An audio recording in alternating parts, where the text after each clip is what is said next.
ফিল্মে বাঙালির editing course episode 1-এ তোমাদেরকে স্বাগত। যারা এখনও সাবস্ক্রাইব করোনি তোমরা সাবস্ক্রাইব করে ভিডিওতে চলো আমরা জাম্প করি। আজকের কন্টেন্টে আমি তোমাদেরকে বলবো যে এডিটিং আমরা কোন কোন সফটওয়্যারে করতে পারি এবং যারা একদম প্রথম এডিটিং শুরু করবে তারা কোন কোন সফটওয়্যার দিয়ে তোমরা শুরু করতে পারো। যারা প্রফেশনাল এসেছো আমার এই ভিডিও দেখতে তাদেরকে আমি বলবো যে প্রফেশনালি যদি তোমরা কাজ করো এবং অলরেডি কোনো সফটওয়্যার ইউজ করছো তাহলে এই সফটওয়্যারটাই তোমরা ইউজ করবে নাকি অন্য কোনো সফটওয়্যারে তোমরা সুইচ করবে সেই বিষয়গুলো। তো চলো আমরা শুরু করি আজকের ভিডিও। তো আমি যেই সফটওয়্যারে আজকে টিউটোরিয়াল দেখাবো মোস্টলি সেইটা কিন্তু প্রিমিয়ার প্রো এর উপর ভিত্তি করে এবং এই কোর্সটা কিন্তু সিজন বেসড হবে। তো ফার্স্ট সিজনে কিন্তু আমি প্রিমিয়ার প্রোই কভার করব। তো আমি প্রথমে যদি অপশানগুলো দেখে নিই, আমি কিন্তু তোমাদেরকে পাইরেসি সাপোর্ট করার কথা বলবো না, তার কারণ তোমরা ইলিগালি কোনো কাজ করো না এটাই আমি চাই।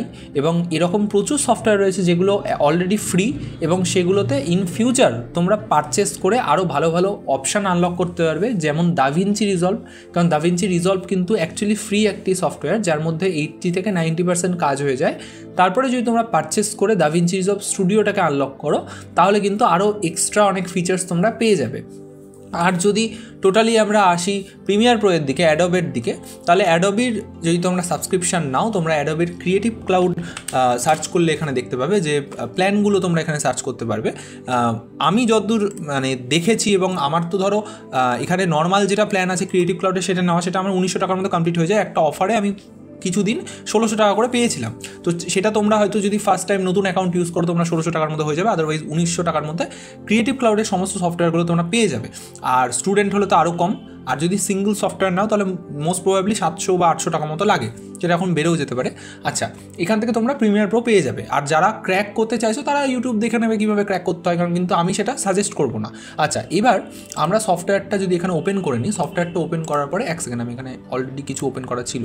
হ্যাঁ, তোমরা এখানে নিউ প্রজেক্ট বলে যে ইয়েটা দেখতে পাবে, সেখানে ক্লিক করে প্রজেক্টে একটা কিছু নাম দিয়ে দেবে। তো ধরো তোমরা এখানে ফার্স্ট টাইম কিছু টেস্ট করছো যে কীরকম আমরা দেখছি, যারা ধরো নতুন এডিট করছো তাদেরকে বলছি ধরো টেস্ট এ আমি এখানে নাম দিলাম করে, আর কোনো কিছুতে আমি ক্লিক করব না, আমি নিচে এখানে ক্রিয়েটে ক্লিক করব। ক্রিয়েটে ক্লিক করার পরে তোমরা এখানে কোনো কিছু চেঞ্জ করবে না, উইন্ডোতে আসবে, উপরে একদম উপরে উইন্ডোতে এসে ওয়ার্ক স্পেসে গিয়ে এডিটিংটা সিলেক্ট করবে এবং এডিটিং সিলেক্ট করার পরে আমি যেহেতু অলরেডি কিছু চেঞ্জ করে রেখেছিলাম তো সেটা রিসেট করে নেবো আমি। হ্যাঁ, করার পরে তোমরা দেখতে পাবে যে কোথায় কী কাজ হচ্ছে সেই বিষয়গুলো তোমাদেরকে বলে দিই। এখানে বাঁ দিকের এই যে বক্সটা উপরে দেখো, পুরো উইন্ডোটা মোটামুটি 4টা বড় বক্সে ভাগ হয়ে আছে। তো ফার্স্ট বক্স যেটা এখন সিলেক্ট হলো সেইখানটাতে আমরা সমস্ত অপশানগুলো রাখবো, সেখান থেকে আমরা এডিটিংয়ের চেঞ্জগুলো করব এবং সেখানে কিন্তু সবথেকে যেটা ইম্পর্টেন্ট যে আমরা যেই ফুটেজগুলো এডিট করছি সেই ফুটেজগুলোকে আমরা ইম্পোর্ট করব এই ট্যাবে। আচ্ছা, ডান দিকে রয়েছে প্রোগ্রাম মনিটর, যেখানে আমরা ভিডিওটা এডিট হওয়ার পরে কীরকম লাগবে সেইটা আমরা রিয়েল টাইমে দেখতে পাবো। আচ্ছা, নিচে বাঁ দিকে এই জায়গাটা আমরা উড়িয়ে দেবো, মানে এটাকে ওপরে এখানে শিফট করে দেবো। আর ডান দিকে রয়েছে, নিচে ডান দিকে টাইম লাইন রয়েছে, যেখানে আমরা পুরো এডিটিংটা করব এবং টাইম লাইনটা কীরকম দেখতে হচ্ছে, সেখানে আমরা কী চেঞ্জ করছি, সাউন্ড বসাবো না এফেক্ট বসাবো, কালার গ্রেডিং বসাবো, সমস্ত জিনিস এইখানে চেঞ্জ করতে পারবো। তো আমি সেই জন্য টাইম লাইনটা বড় রাখা প্রেফার করি। তো তোমরা এখান থেকে সেটাকে বড়ও করে দিতে পারো, কিন্তু তার আগে বড় করার আগে আমি বাঁ দিকের অপশানগুলোকে উপরে শিফট করব। তো দেখো প্রজেক্ট রয়েছে, তো এই প্রজেক্ট আমরা যেহেতু টেস্ট এ নাম দিয়েছি তাই এখানে টেস্ট দেখাচ্ছে এখানে। তো এইটাকে আমরা ক্লিক করে ড্র্যাগ করে দেখো এখানে নিয়ে যাওয়া যাচ্ছে, বিভিন্ন রকম জায়গায় নিয়ে যাওয়া যাচ্ছে। তো এখানে যে সোর্স এফেক্ট কন্ট্রোলস রয়েছে না, এখানে আমরা এনে বসিয়ে দেবো। বসিয়ে দিলাম প্রজেক্টটাকে। নিচে দেখো এই মিডিয়া ব্রাউজার, এটা না লাগলে ক্লোজ করে দেবে, লাইব্রেরিজ না লাগলে ক্লোজ করে দেবে, ইনফো একই, মার্কারও একই ক্লোজ করে দেবে, হিস্ট্রি ক্লোজ করে দিতে পারো। এফেক্টটাকে আমরা এফেক্ট কন্ট্রোলসে জাস্ট আগে এনে বসিয়ে দেবো। এরপর দেখো আমাদের পুরো জিনিসটা একটু সাজিয়ে গেল। কীরকমভাবে সাজালো, প্রথমে রয়েছে প্রজেক্ট, তারপরে আমরা সোর্স রাখতে পারি, সোর্স মনিটর, মানে প্রজেক্টের যেখান থেকে আমরা ফুটেজগুলোকে নিচ্ছি, প্রজেক্ট থেকে আমরা ফুটেজগুলো নেব এবং সেই ফুটেজের কোন পার্টটা আমরা এডিট করব সেটা সোর্সে দেখতে পাবো। তারপরে এফেক্ট কন্ট্রোলস, ক্লিপ মিক্সারটা তোমরা ক্লোজ করে দিতে পারো, মেটা ডেটাটাও তোমরা ডিলিট করে দিতে পারো। আচ্ছা, এবার আমরা দেখি যে কিছু ফুটেজ যদি আমি এডিট করি তাহলে কীরকম লাগবে দেখতে। তো আমি একটি আমার লাইফের যে ধরো রুটিন, ডেলি রুটিন, সেটার ওপর আমি একটি ভিডিও বানাচ্ছি যেটা ফিল্মে বাঙালিতে আসবে। তো সেটার এখানে শ্যুট করা রয়েছে, মানে আমি নিজেই শ্যুট করেছি, তো সেলফ শট। তো সেইখানকার ফুটেজগুলোকে আমরা আজকে এডিট করে দেখবো যে কীরকম লাগছে। তো আমি জাস্ট পরপর বসাবো।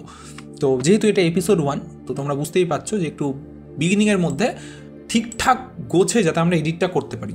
তো এখানে ফুটেজ দেখা গেল এখানে আমাদের মোটামুটি ধরো আমরা 10টা ফুটেজ নেব, ঠিক আছে। তো প্রথম থেকে 10টা ফুটেজ প্রথম থেকেও নিতে পারি, র্যান্ডামভাবেও 10টা নিতে পারি। 1 2 3 4 5 6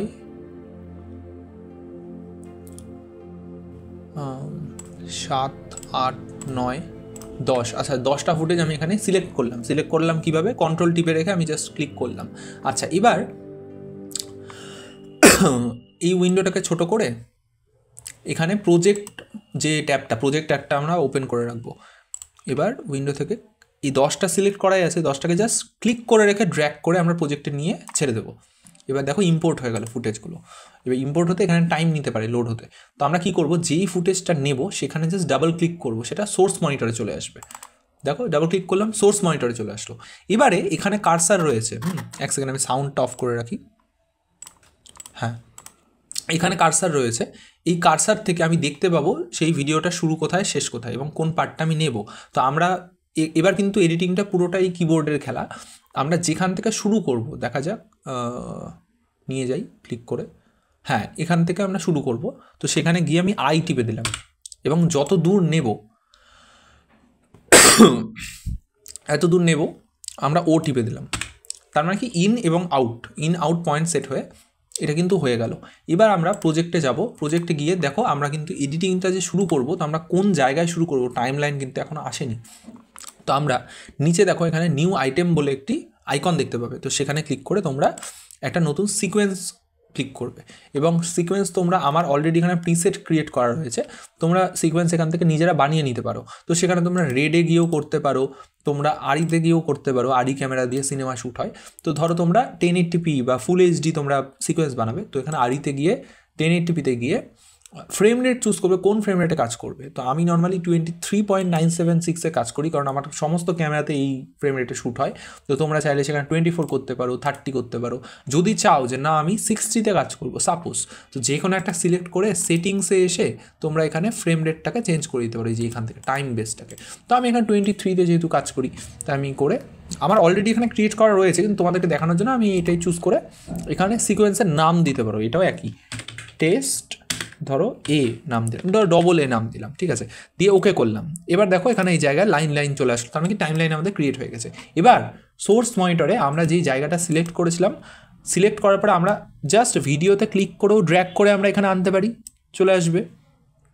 এই যে যদি চেঞ্জ করতে বলে এটা করবে না, কিপ এক্সিস্টিং সেটিংস করে দেবে, চলে আসলো। অথবা আমরা জাস্ট এখানে ইন আউট পয়েন্ট সেট করার পরে আমরা কমা যে বাটনটা, সেই কমাটা যদি একবার প্রেস করি, তাহলে টাইম লাইনে যেখানটাতে আমাদের কার্সার রয়েছে তারপরেই সেই ভিডিওটা চলে আসবে। আরেকবার দেখিয়ে দিই, ধরো এখানে রয়েছে কার্সার। এবার যদি আমি কমা দিই, তাহলে সেই কার্সারের পরেই সেই ভিডিওটা চলে আসবে। এটাও কিন্তু খুব হ্যান্ডি একটি ফিচার, যেটা তোমরা যদি প্রফেশনালিও কাজ করো অনেকটা কাজে লাগবে। আচ্ছা, নেক্সট ফুটেজে আমরা আসবো। একই আবার ডাবল ক্লিক করলাম, এখানে এসে দেখো, ধরো আমি এখানে দেখাচ্ছি যে আমি যে মুখ ধুবো জায়গাটা, আমি ঢুকবো, ধরো এই জায়গাটা ঢোকার জাস্ট আগে আমি আই টিপলাম, ঢুকলাম, এখানে ও টিপলাম, হয়ে গেল। কমা, দেখো তারপরে বসে গেল ফুটেজ। তো আমি টাইম লাইনটা দেখতে আমার অসুবিধা হচ্ছে, তো আমি একটু জুম করব। তো জুম তোমরা কীভাবে করবে, এই যে এই জায়গায় এসে তোমরা স্ক্রলটাও ঘোরাতে পারো, অথবা তোমরা এইটার মাথাটা ধরে এরকম করে এটাকে জুম করতে পারো, তাহলে তোমরা ফুটেজগুলো বড় করে দেখতে পাবে। আচ্ছা, এবার আবার আমরা নেক্সট ফুটেজে যাই। হ্যাঁ, আই, দেন এখানে এসে ও, দেন কমা, সেম নেক্সট ফুটেজও একই। এই জাস্ট ওই জল ছাড়াটা নেব আমি শুরু থেকে। এই যে আই, হাত ধোয়া, ও, কমা, দেখো চলে আসে পরপর, কিন্তু জয়েন হচ্ছে, আমি কিছু করছি না। হ্যাঁ, আবার এখানে, আচ্ছা এরপর আমি এটা ঢোকাবো,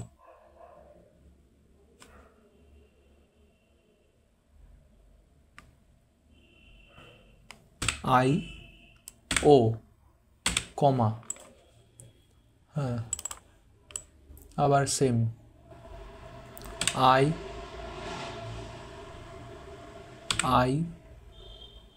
ও, কমা।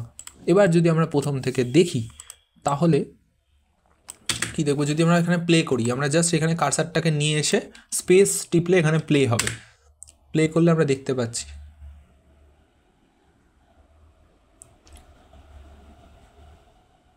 ও আচ্ছা, এটা আগা পেছা হয়ে গেছে। এটার পরেই কলটা অন করা দিতে হবে, আর এটার আগে একদিকে ভালো হয়েছে, তোমরা বুঝতে পারবে। ধরো এই গ্লাসের এই ফুটেজটার পরেই আমি পেস্ট দেবো, হ্যাঁ পেস্টের এই ফুটেজটা দেবো, তাহলে জাস্ট আমি ফুটেজটাকে টেনে সরিয়ে দেবো এরকম করে ক্লিক করে, পেস্টেরটা দেবো, এই যে পেস্টের এই ফুটেজটা, এটাকে আমি জাস্ট টেনে এখানে নিয়ে চলে আসলাম। তাহলে কি এইটার পর ওঠার পরেই পেস্ট, দেন হাত ধোয়া, এই যে দেন হাত ধোয়ার ক্লোজ আপ, ঠিক আছে। তো ধরো এই তিনটে আমি একসাথে নিয়ে যাবো, তো আমি এখানে সিলেক্ট করে একবার এই যে এখানে ক্লিক করে সিলেক্ট করে তিনটেকে ধরে আমি একসাথে পরপর গিয়ে বসিয়ে দিতে পারি। এক সেকেন্ড, এটা করা যাবে না, কোনো কিছু ভুল হয়ে গেলে Ctrl Z তোমরা টিপবে, এই যে আবার এখান থেকে গিয়ে এখানে বসিয়ে দিতে পারি। এবার যদি আমরা দেখি, তাহলে যে কোনো ফুটেজের একদম শুরুতে যদি যেতে চাই, তাহলে আপ অ্যারো যেটা রয়েছে সেই আপ অ্যারোটা আমরা ক্লিক করব, তাহলে যে কোনো ফুটেজের শুরুতে আমরা চলে যাব। দেখো এবং এখানে একটা লেয়ার অ্যাক্টিভেশনের ব্যাপার রয়েছে। দেখো এই লেয়ারটা সবুজ হয়ে আছে, তো এখানে V1-এ ক্লিক করা আছে এবং এখানেও V1-এ ক্লিক করা আছে, তার মানে এই লেয়ারটা অ্যাক্টিভেটেড রয়েছে। সাপোজ ফুটেজ আমার রয়েছে, এখান থেকে আমি লেয়ার চেঞ্জ করে আমি এখানে লেয়ার 2-তে আমি আনলাম ফুটেজটা। এবার যদি আমি ফুটেজের শুরুতে যেতে চাই এবং আপ অ্যারো দিই, তাহলে কিন্তু যাবে না, কারণ সেই আপ অ্যারো টিপে লেয়ারের মানে সেই ফুটেজের শুরুতে তখনই যাবে যদি সেটা অ্যাক্টিভেটেড লেয়ার হয়। দেখো আমি আপ অ্যারো দেবো, আচ্ছা এক সেকেন্ড, এটা চলে গেল উপরে, কারণ অডিওটাও রয়েছে এখানে অ্যাক্টিভেট করা। দেখো অডিওটাকে অফ করি। এই যে এবার ধরো এই ফুটেজটার শুরুতে যদি আমি যেতে চাই, দেখো এটার ভিডিও লেয়ারটাও অ্যাক্টিভেটেড নেই, অডিও লেয়ারটাও অ্যাক্টিভেটেড নেই। এবার যদি আমি আপ অ্যারো টিপি, সেই ফুটেজের শুরুতে যাবে না, সেটা একদম টাইম লাইনের শুরুতে চলে গেল। আবার যদি ডাউন অ্যারো টিপি, সেটার শেষে সেটা যাবে না, সেটা নেক্সট ফুটেজের শেষে যাবে। এই যে নেক্সট, যেহেতু এটা চেক পয়েন্ট এখানে এলো, কারণ এই ফুটেজটা শুরু হচ্ছে এখানে, হ্যাঁ মানে নেক্সট শুরু বা শেষ পয়েন্টে সেটা মুভ করবে যখনই আমরা আপ ডাউন এইগুলো প্রেস করব। তো এটা কিন্তু আমাদের মাথায় রাখতে হবে যে লেয়ার যদি অ্যাক্টিভেট থাকে তখনই কিন্তু সেটা জাম্প করবে। এই যে দেখো জাম্প করছে, হ্যাঁ আপ ডাউন করে আমরা এরকমভাবে অ্যাডজাস্ট করতে পারি। আচ্ছা, কোনো জায়গা যদি আমরা কাটি, তাহলে কার্সারটাকে নিয়ে গিয়ে যেই জায়গায় কাটবো, ধরো এখান থেকে এতটাই কাটবো, এর বেশি আমি ইউজ করব না, এতটাই ইউজ করব, তাহলে সেই ফুটেজটাকে আমরা সিলেক্ট করব ফার্স্টে ক্লিক করে, দেন আমরা Ctrl K টিপবো, তাহলে সেখানে স্প্লিট হয়ে যাবে, ঠিক আছে। আর Ctrl K যদি তোমরা না টিপতে চাও, তাহলে এখানে আসবে, এটা দেখো সিলেকশন টুল, এখান থেকে তোমরা রেজার টুল ক্লিক করবে, সেটা সি টিপলেও চলে আসে, সি প্রেস করলেও চলে আসে। এই রেজার টুল যেটা ব্লেডের আইকন, সেখান থেকে নিয়ে গিয়ে তোমরা যেই জায়গায় কাটবে সেখানে একবার সিঙ্গেল ক্লিক করে দেবে। ধরো এখানে কাটবে, এখানে সিঙ্গেল ক্লিক করে দেবে, সেই ফুটেজটা ওখানে কেটে যাবে। তো এইরকমভাবে কেটে এবং জয়েন করে করে আমরা ফার্স্টে একটা টাইম লাইন রেডি করলাম।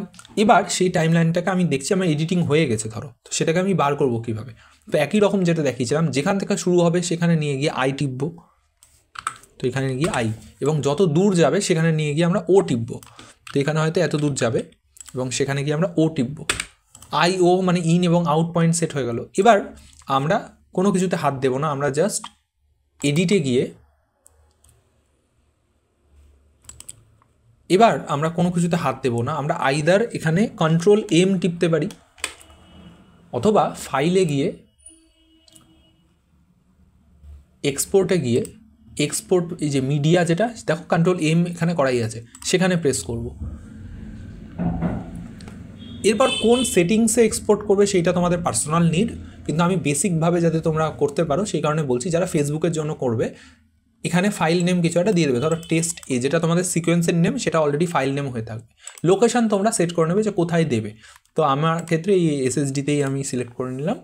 প্রিসেটে এসে তোমরা এখানে দেখবে নিচে অনেক ধরনের প্রিসেট রয়েছে, এবং এখানে মোর প্রিসেটে তোমরা ক্লিক করবে। মোরে ক্লিক করার পরে সার্চ থাকবে, সার্চে এসে ধরো ইউটিউবের জন্য করবে, তো ইউটিউব 1080p কিন্তু থাকে, এই দেখো ইউটিউব 1080p ফুল HD। যদি তোমরা ফেসবুকের জন্য করো, ফেসবুকও রয়েছে, ফেসবুক 1080p করে ক্লিক করবে, দেন ওকে করবে। এখানে ওকে করার পরে সেই প্রিসেটটা এখানে নিয়ে নিল, এইবার তোমরা এখানে কোনো কিছু চেঞ্জ না করলেও চলবে, চেষ্টা করবে ফরম্যাটটা H264 রাখার। এটা কিন্তু আপাতত খুব হ্যান্ডি একটি ফরম্যাট। তোমরা যদি চাও তাহলে এখানে ফরম্যাট চেঞ্জ করে তোমরা দেখতে পারো যে তোমাদের কীরকম দিচ্ছে আউটপুটটা। এমপেগও তোমরা করতে পারো, কোনো অসুবিধা নেই। H264 করে এখানে আমরা এক্সপোর্টে ক্লিক করব, এরপর আমাদের এখানে পুরো এক্সপোর্টটা হয়ে যাবে খুব তাড়াতাড়ি। আশা করি তোমরা এপিসোড 1-এ অনেকটাই বুঝতে পেরেছো। এপিসোড 2-তে দেখা হচ্ছে।